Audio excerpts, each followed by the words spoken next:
What's up mga ka-viewers? Welcome back to our channel. For today's video, ang gagawin po natin ay magtanim po tayo ng saging. Tara, samahan nyo po kami doon para manguha ng pangtanim na saging. Tara, samahan nyo kami. Kitang-kita nyo yung gamit po namin na pangkuha ng saging, no? Yan, dala po ng jowa ko. Tara, andun tayo doon, no? Diyan po tayo manguha ng pangtanim na saging. Pero wag tayo dadaan dyan. Baka tayo ma-slide kasi ang daming damo nakaharang, oh. So dito tayo dadaan. So ngayon punta na po tayo doon kasi pag every 2 weeks pupunta kami talaga dito para magtiyaga para at least may nilaga, no? So ayan, yan, nakangiti pa yung ng bulero talaga yan. So ayan, sabi nga niya guys, magtiyaga at may nilaga. Ano ibig sabihin? So yan, yan ang sabi ko, magtiyaga para may nilaga. At least may pagdating balang araw, may may mapaggunan ka na pag may emergency, may makukuha ka na para ibinta mo, no? Yan talaga, sipag-sipag lang at tiyaga, no? So ayan, dito may plano kami dito para namin ng saging taniman para at least medyo malaki-laki rin yung tanim namin na saging. So ayun, malapit na po tayo sa pang seedlings ng saging para pang tanim, no? So ayan. So ayan, no? Alam nyo mga ka-viewers, ito po yung kunin namin ganito. Kasi ito yung itanim namin para at least mataba siya. Yan, ito. Marami na siyang damo kasi mga 1 buwan na yata na hindi namin nalinisan to. Pero hindi pa man siya maraming damo. Medyo okay pa naman to, di ba? So ayun, makikita nyo sa video, sobrang green leaves talaga dito sa lugar na to mga viewers. Kasi ayan, makikita nyo sa paligid, maraming punong kahoy, no? Ayan, maraming bulubunduki na makikita nyo. At dyan sa likuran na yan na bundok na yan, yan? Himalalod na mang. Himalalod na mga ka-viewers, no? Pag natin dyan, pag akyat natin dyan, tapos pababa na naman, himalalod na yan. So ayun, maganda talaga dito ng view na to. Napaka-greens, no? Ayan. Yan. Mga viewers, ayan, yan ang kunin po namin para at least may matatanim kami ngayon. Yung natalsikan ng lupa yung mata niya. Yan, ako na. Wow, sweet. Yeah. Pero cute siya. Yan. Kunin namin to. Ito, dandahanin mo lang, ha. Yun, natalsikan ng lupa yung mata niya, oh. Kawawa naman siya. Yan. So ngayon, bago po ang lahat, kunin po muna natin to.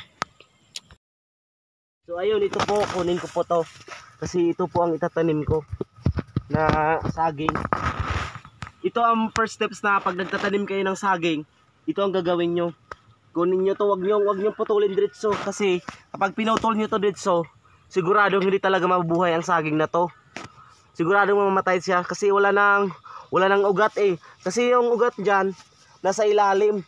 Kailangan pa talagang hukayin para bago makuha, no? So ayun,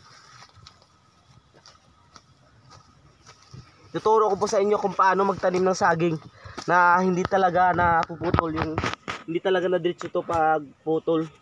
Kasi pag pinutol mo talaga to, siguradong wala kang mapapala, mamamatay lang, no? At saka medyo maingat din tayo pag nagkuha tayo ng ganitong seedlings, no, ng saging. Kasi kapag diniretso lang natin, pinirasan natin, ito po yun, madali lang itong maputol. Pag ginanon lang natin diretso, kailangan talaga na hukayin ng malalim para safety siya. At least maganda yung tubo niya, hindi siya mamamatay, no? So ayun, tignan nyo sa video.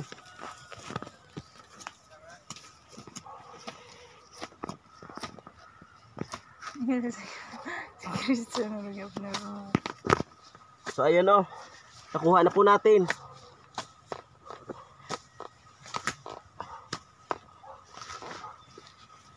So ayun, ganito lang talaga pag nagkuha kayo ng isang saging, no, para pagtanim. So saan to banda itanim? Yun. Doon. Dito banda? Oo.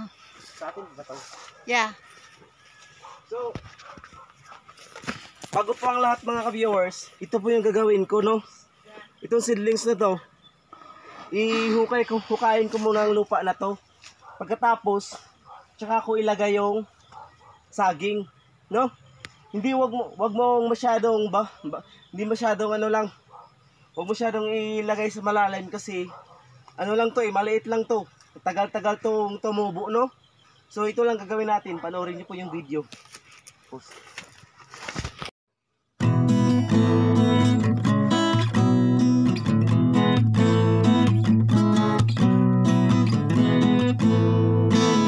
Tapos na po nating bukayin yung lupa, no? Ilalagay na po natin tong saging na tatanim natin. Panoorin nyo kung paano magtanim ng saging. Ito yung proseso na pagtatanim ng saging. Huwag nyo masyadong ano to, kasi maliit pa lang to eh. Okay sana kung ganyan kalaki yung saging na itatanim natin para laliman natin yung paghukay. Pero ito, medyo maliit lang siya. Kaya ganyan lang yung hukay natin. Medyo hindi malalim, no? Yan, tapos tabunan nyo ng lupa, no? So, ayun. Kita nyo sa video niya, no? Tapos, linisan natin itong paligid para matagal-tagal din yung pag ano natin yung mga damo, no? Ayun. At saka tapakan sa gilid para hindi siya matumba pag may hangin, no? So ngayon, kita-kita nyo naman sa pagtatanim, di ba? Ganyan lang proseso sa pagtatanim mga ka-viewers. So ayun. Para ano, yan oh. Medyo matibay na siya. Hindi siya madaling matumba. No? Maghintay lang tayo ng mga isang taon bago mamunga to. Kasi ano, yung saging talaga, yung proseso ng saging sa pagtatanim, galing sa yung pagtatanim, isang taon pa. Bago, depende siguro sa ano, kung medyo malaki nang yung itatanim mo mga ka-viewers, siguro medyo dali talagang mamunga. Mga 6 months yata mamumunga na. Pero ito medyo maliit pa kasi matagal-tagalan pa rin to. Aabot yata to ng isang taon or kalahating taon. Isang taon at kalahati bago ba to mamumunga. So ngayon, tapos na ba tayo? Kukuha muna tayo ng iba para itatanim natin dito sa dito banda, no? Okay.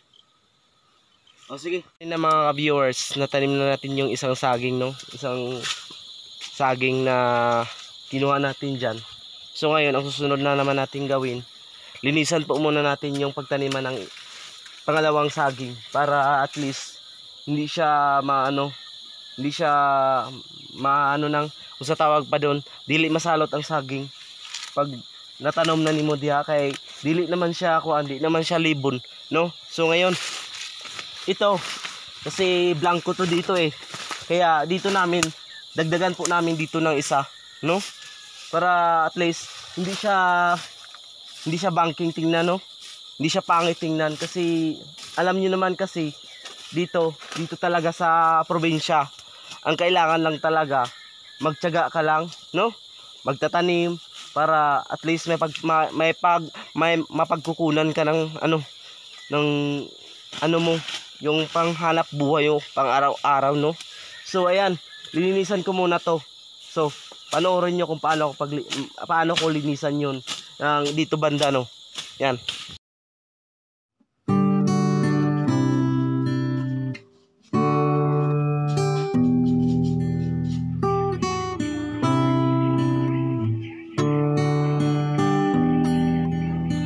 So ayan, nakuha na po natin.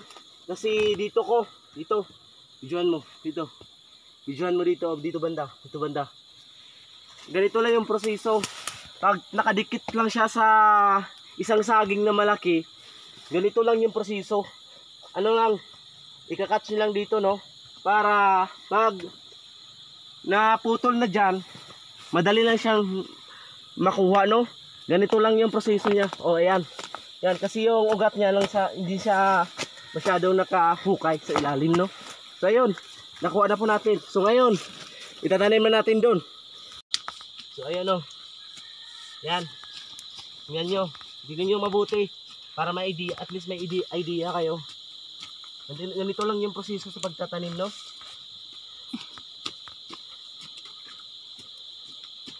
Yan. Pangalawa na itong saging na tanim natin.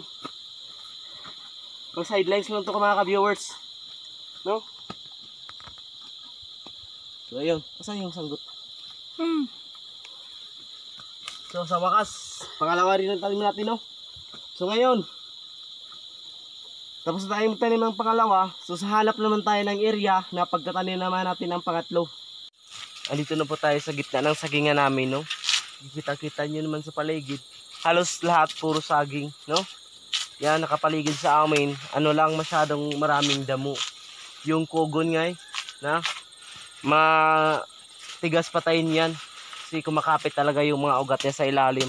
Pero yung plano po namin dito na isprehan namin, at least maano, yung kugon lang purpose namin na mamamatay siya.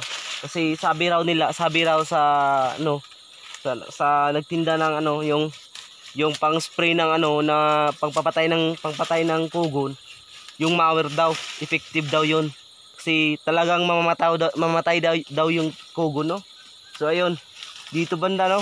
So ang plano po namin dito, kapag naano namin to, hanggang doon sa baba, tataniman namin ang saging, no? So ayun, pero mayroon akong, so busy pa ang buhay natin ngayon, no? So kitang-kita nyo naman pag ano, pag whole weeks talaga, everyday nag-duty ako. Tas saglit lang po kami nakapunta dito kasi ano talaga, plano talaga namin na dagdagan namin ng pagtanim ng saging. Hindi to isang araw na kami nagtatanim dito mga ka-viewers, halos mga isang buwan din to na natapos naming taniman to. Kasi ano lang pag walang, nung nag-college pa ako, yung pagtatanim lang namin, pagsamantala lang, makatanim lang kami ng 10 seedlings, okay na yon, no? So ayan. So ayan, oh, makikita nyo sa video. Oh ayan, pinagano daw ng hayop na siguro kabayo yata ang nakakain nito. Kaya ganyan ang nangyari, oh. So ayan, namamatay yung isang saging namin, kawawa. Kawawa yung saging, no. Yan, kinakain siguro ng kabayo or iwan ko kung anong hayop ang kumakain yan. Basta, hindi ko iwan ko sa mga tao kung bakit may nakikita na silang tanim. Ano pa, lagyan pa niya lang hayop para lang talaga siguro makakain, no? So ayun, dyan banda, saging pa yan mga viewers. So, yung plano lang namin na dati, na ano lang, sa gilid-gilid lang itatanim namin. Kasi, ano, wala talaga kaming plano noon na taniman to lahat. Sa gilid-gilid lang yung. Pero, sa awa naman ng Diyos, na ano lang namin na pag isip-isip rin namin, na tataniman lang namin to lahat na saging. So, ayan, dito. So, kawawa to saging na to. Kasi, ano, kinain ng hayop. Ito mga ka-viewers, makikita nyo sa video, no? Yung kawawa siya. Kapag hilig talaga yung mga, pag kahit anong hayop, kambing or kahit ano, mga baka or kalabaw or kabayo, kakainin talaga to mga ka-viewers. So ganun ang nangyari, kinakain. Kawawa yung tanim namin, no? Kasi saglit, minsan lang kami nakapunta dito. So ngayon, tataniman namin dito, pero maraming kugon. Kawawa yung saging na itatanim namin na baka mamamatay lang din. So ayun, dito tayo sa baba na naman para maghanap din tayo ng pagtataniman dito, yung bakante. Kasi hindi pa to, yung lupa nila mga ka-viewers, commune pa to. Hindi pa nahati sa mga kapatid nila. Kaya yung pagtatanim namin ng saging dito, ano lang to minsan-minsanan lang kasi iwan ko kung sinong mahatian dyan sa lupa na to. siya yun ang magmamayari ng tanim na to. Pero ang alam ko, ito lang siguro yung ibibigay ng jowa ko sa kanyang nanay, no? So ayan, kaya dito siya nagtatanim. Kasi sabi daw ng papa niya nung buhay pa, yung pinagtataniman daw namin ng saging, diyan lang daw yung diyan lang ihati nila hanggang doon sa baba. Yun, diyan, may border niyan. May border niyan diyan sa baba. Lupa ng kuya niya kasi nabili ng 50,000 sa kanyang pinsan, no? So ayun, dito masyadong hindi linis talaga yung saging kasi minsanan lang kami nakapunta dito mga ka-viewers. So ngayon mga ka-viewers, balak namin na dito banda tataniman din namin to. Ito, Mang, pwede taniman natin dito. So ayun, na plano na talaga namin na tataniman namin dito banda, no? Kasi bakante ito. So ayun, kukuha muna tayo ng seedlings para pang tanim dito. So ang kunin po natin na seedlings ito po kasi medyo maliit lang siya, no? At marami na rin siyang na subod na tumubo sa gilid, no? Ayan. At saka pag kulang, kukuha kami dito ulit dyan. Kasi maraming dyan seedlings, no? Makikita nyo sa video, marami na talaga na seedlings, yung mga maliliit. So ayan. So ganun pa rin yung proseso, ganun din yung gagawin natin. Yan, no? Dito pa rin tayo.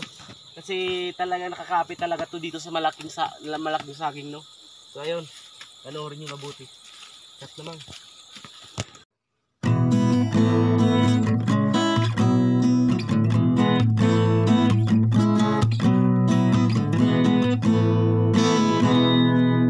So wakas tapos na rin po tayo magtanim ng saging mga ka-viewers. So ayun lang po yung natanim ko, no? Kunti lang po yung natanim ko kasi medyo oras na akong nakapunta dito, no? Mga tanghali na yata ako nakapunta, mga 2 PM, no? So ayun, yan lang po ang natanim ko, kunti lang. Kasi alam niyo naman, hindi lang naman tayo masyadong malakas magtanim, no? Kasi maghukay pa tayo ng lupa, tapos magkuha pa tayo ng seedlings ng saging bago rin natin itanim. Hindi yung diretso yung proseso, no? So ayun, kung may katanungan kayo kung anong sikreto sa pagtatanim, comment lang kayo sa baba, no? Para masagot rin natin yung mga katanungan nyo. At saka lang yung YouTube channel ko, paki-update lang po yung YouTube channel ko. Kung hindi pa rin kayo updated sa aking YouTube channel, paki-search lang po yung Jelmy Amper at subscribe and click the notification bell para updated kayo sa susunod na video, and like and comment, no? So ayun lang po, ingat kayo palagi. Thanks for watching and God bless.